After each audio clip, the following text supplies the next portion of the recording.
2023년 12월 23일 토요일 새벽입니다. 하나님의 말씀은 빌립보서 2장 5절에서 30절입니다. 봉독은 16절까지 하겠습니다.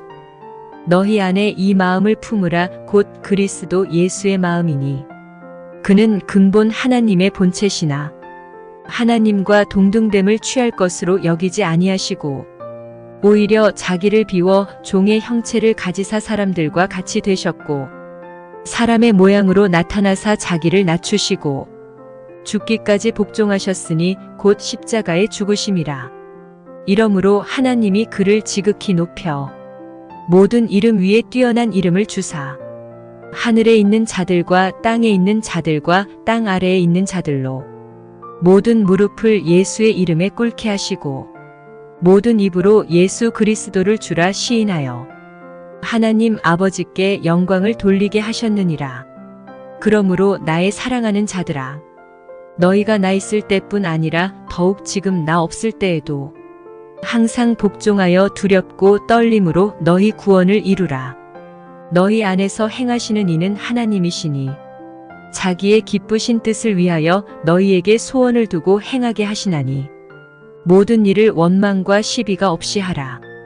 이는 너희가 흠이 없고 순전하여 어그러지고 거스르는 세대 가운데서 하나님의 흠 없는 자녀로 세상에서 그들 가운데 빛들로 나타내며 생명의 말씀을 밝혀 나의 다름질이 헛되지 아니하고 수고도 헛되지 아니하므로 그리스도의 날에 내가 자랑할 것이 있게 하려 함이라. 하나님 말씀을 증거하겠습니다. 오늘 말씀 가운데는 13절 말씀을 중심으로 내용을 살펴보겠습니다. 13절 내용이 이런 말씀이죠. 너희 안에서 행하시는 이는 하나님이시니 자기의 기쁘신 뜻을 위하여 너희에게 소원을 두고 행하게 하신다. 이렇게 나와 있습니다. 우리가 보통 신앙이 열심히 있다라고 하는 그런 사람들 가운데 이렇게 보면 그 믿음으로 이렇게 결정하고 움직이기보다는 뭐 주의 음성이 들려올 때까지 뭐 나는 머물러서 기도만 하겠다. 이렇게 머물러 있는 사람들이 많다라고 하는 거죠. 물론 맞습니다. 뭐 좋은 의도고 하나님을 믿는 그 신실함이 그 속에 있죠. 그런데 그렇게 머물러 있는 주님은 우리를 향해서 뭐라고 이야기하시냐면 이미 너 안에 성령 하나님이 계시고 그래서 네가 품고 있는 그 소원이나 꿈은 네가 만들어낸 게 아니고 내가 너한테 준 것이다. 그렇게 이야기를 합니다. 그래서 이제 생각 좀 그만하고 그만 그 자리에 머물러만 있지 말고 일어서서 나아가고 앞으로 움직이라. 그렇게 말씀하신다라고 하는 거죠. 여러분, 이 기독교는요 움직이는 종교입니다. 보십시오. 크리스천들이 예루살렘에 안주해가지고 뭐 교회를 크게 늘리고 또 이렇게 교세도 확장을 막 시키는 그런 모습이 있습니다. 근데 이렇게 주님은 복음의 예루살렘 안에만 머물러 있기를 원치 않으셨죠. 물론 예루살렘이 복음의 근원지가 되는 것은 괜찮습니다. 하나님도 원하시는 바였죠. 근데 그 복음이 흘러가기를 원하셨다고 하는 것입니다. 그래서 주님은 핍박을 허락하시죠. 그냥 놔두면 뭐 이곳이 좋사오니 그렇게 할 것 아닙니까? 복음이 이렇게 머물러 있는 거잖아요. 근데 이 핍박이라고 하는 그런 도구를 허락하셔서 보십시오. 복음이 예루살렘과 온 유대와 사마리아와 또 아시아 또 유럽과 세상 끝까지 또 우리 이 대한민국까지 이렇게 전파되는 그런 모습이 있지 않습니까? 여러분, 바로 이 기독교의 정체성이 이런 부분에 있다라고 하는 것입니다. 복음을 향해서 이렇게 나아가는 거죠. 그래서 주님도 이 복음이 세상에 다 전해지게 되면 내가 그때 이 세상에 다시 오겠다. 재림의 때라고 말씀하시지 않습니까? 그래서 여러분, 이 복음이라고 하는 것은 한마디로 머물러 있지 않고 계속해서 움직이고 또 움직이는 그런 유동적인 그런 모습이 있다라고 하는 것입니다. 우리 몸에 여러분 심장도 마찬가지지 않습니까? 우리가 죽을 때까지 뜁니다. 근데 뭐 심장이 야 뭐 10년 뛰었으니까 좀 쉬어야 되겠다 해가지고 멈추게 되면 어떻게 됩니까? 그냥 죽는 것입니다. 계속 움직여야지만이 생명이 유지가 되고 우리의 일상이 가능하다라고 하는 거죠. 뭐 어제는 이 거실에 뭐 책장에 꽂혀 있는 아무 책이나 이렇게 펼쳐가지고 봤는데 그 내용 가운데 이런 내용이 있었습니다.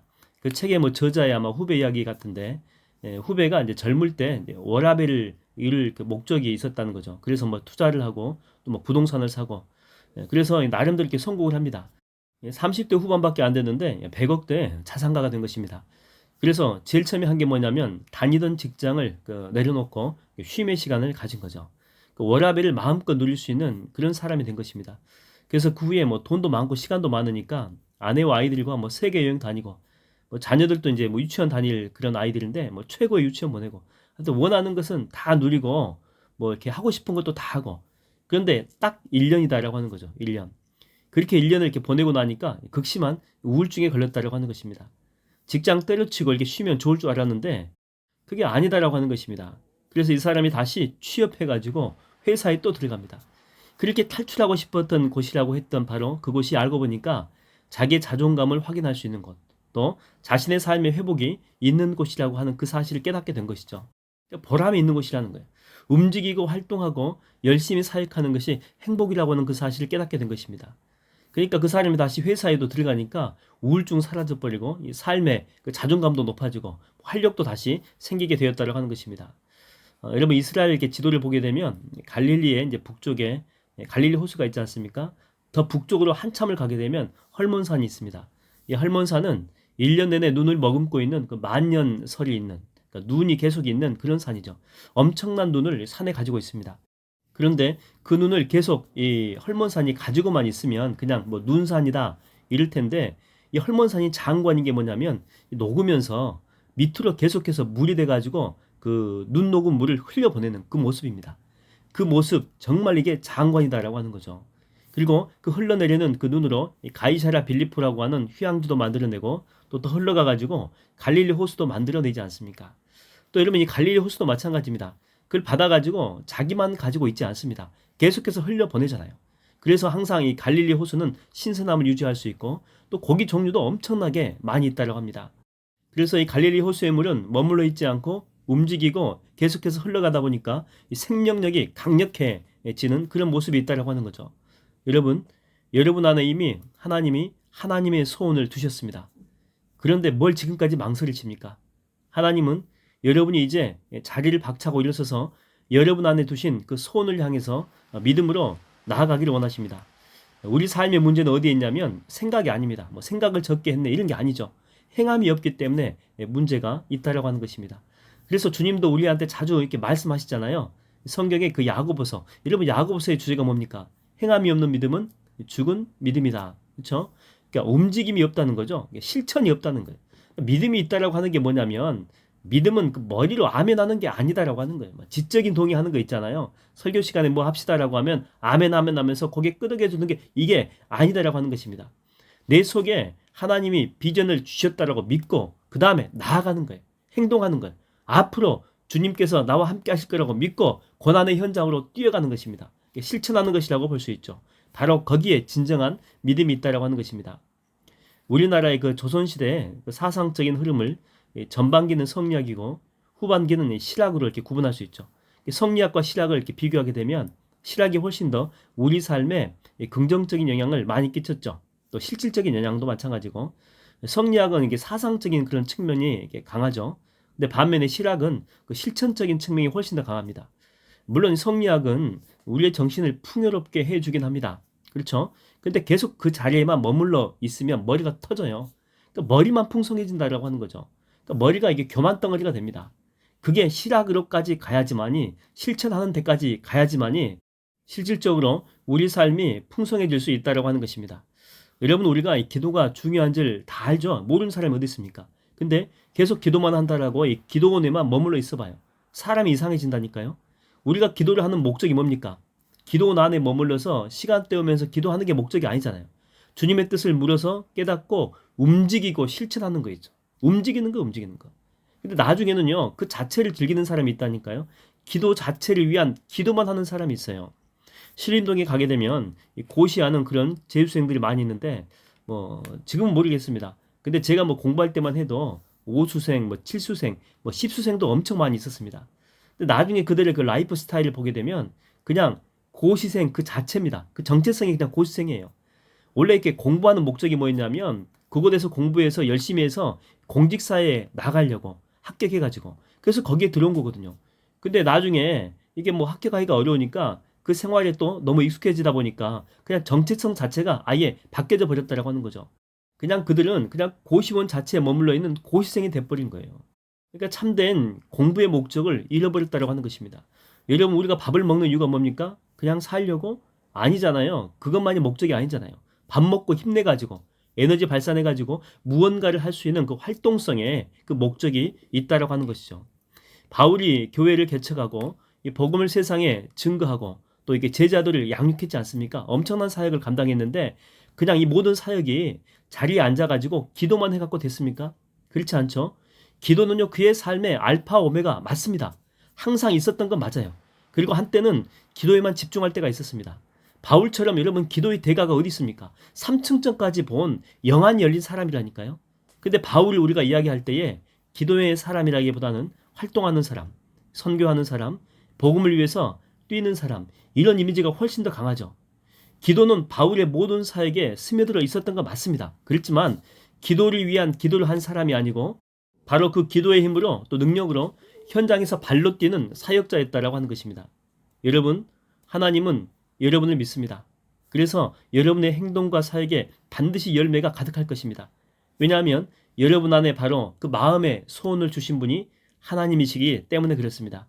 저는 여러분 속에 활동하는 생명력이 가득한 인생이 되기를 주의 이름으로 축원드립니다. 기도하겠습니다. 하나님 아버지, 내가 인생을 살다 보니 너무나 고차가 된 그런 마음과 또한 그런 생각들이 나를 붙들어서 활동하는 그리스도인이 아니라 그저 머물러 있는 그런 상태에 있는 내 모습을 발견하게 됩니다.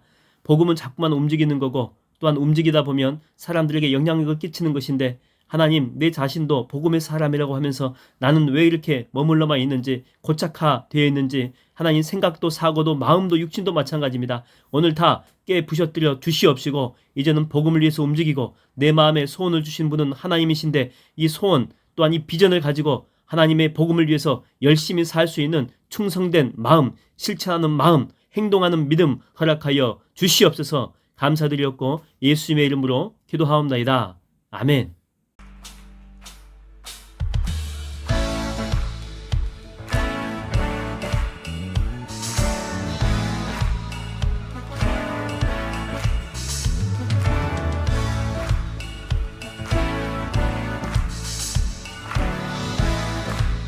지금은 엘리야 때처럼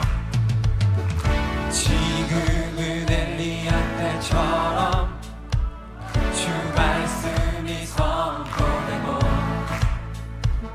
또 주의 종 모세의 때와 같이 언약이 성취되네. 비록 전쟁과 기근과 핍박 환난 날이 다가와도 우리는 광야에 외치는 소리 주의 길을 예비하라. 나 주님 구름 타시고 나 밟을 때에 다시 오시네. 물 외치세 이 은혜의 힘 시온에서 구원이 가네. 아멘. 여러분, 우리 2절을 부를 때는 옆에 있는 사람들하고 어깨 동무를 한번 해보면 어떨까요? 우리가 함께 이 험한 시대를 헤쳐나가는 동역자들로서 우리 마음을 앞에서 어깨를 걸고 함께 한번 버텨보자, 이런 마음으로 찬양하겠습니다.